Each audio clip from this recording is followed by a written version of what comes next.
Let me start at that figure you know and love so well. The total number of international migrants in the world, 244 million in 2015, according to the UN. The total number of international migrants in the world does not include those who've been returned migrants, and it does not include circular migrants, just by the constraints of the definitions that you use to achieve the 244 stock figure for the number of international migrants. We know that circular and temporary movements are very important.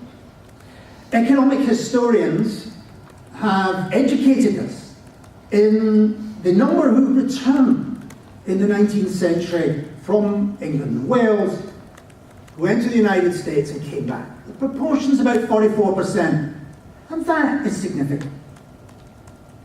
So we have the first myth, if you like, the only myth I would like to dispel, is any assumption that international migration is a movement from A to B and end of story.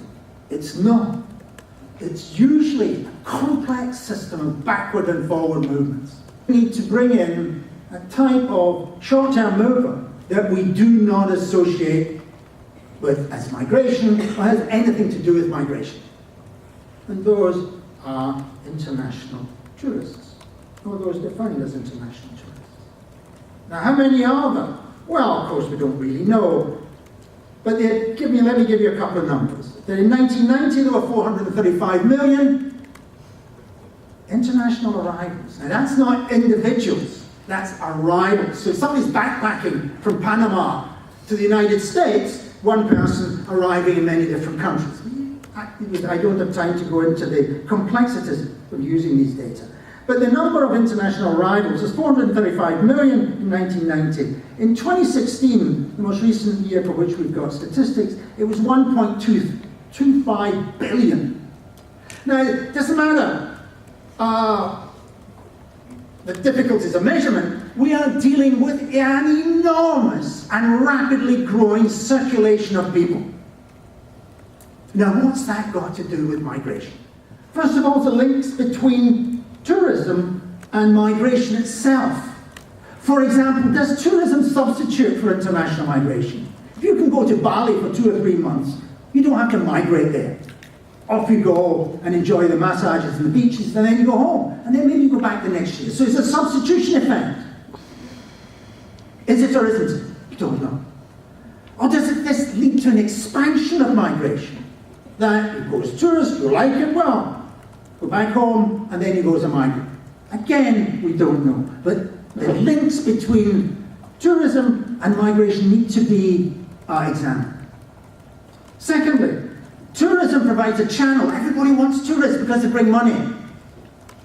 Now, if we are going to manage, control, restrict migration, we close these channels, then tourism is unlikely to be so restricted, and then more tourists will use the tourist channel to gain access to particular destinations and stay on, as we've seen in many countries in Asia.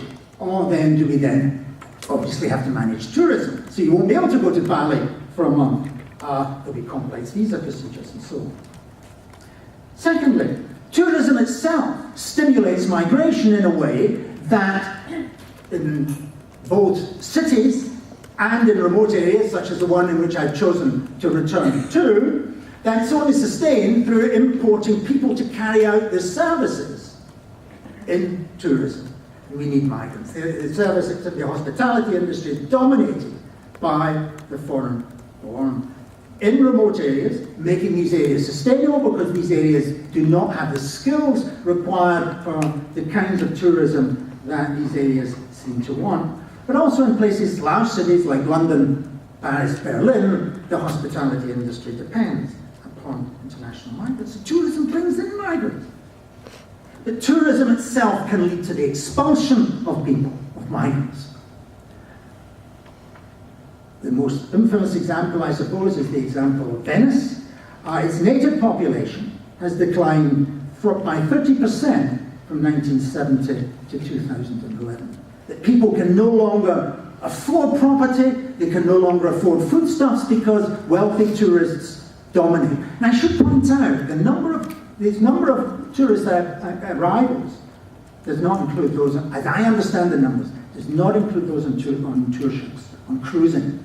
That's a separate category because they don't spend the night in a country and not classified as an arrival.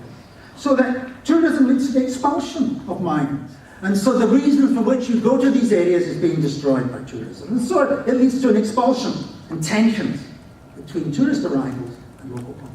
We cannot exclude this massive and growing movement of short-term people and the impact that has on those that we put in the normal category of migrants. It's something we have to consider.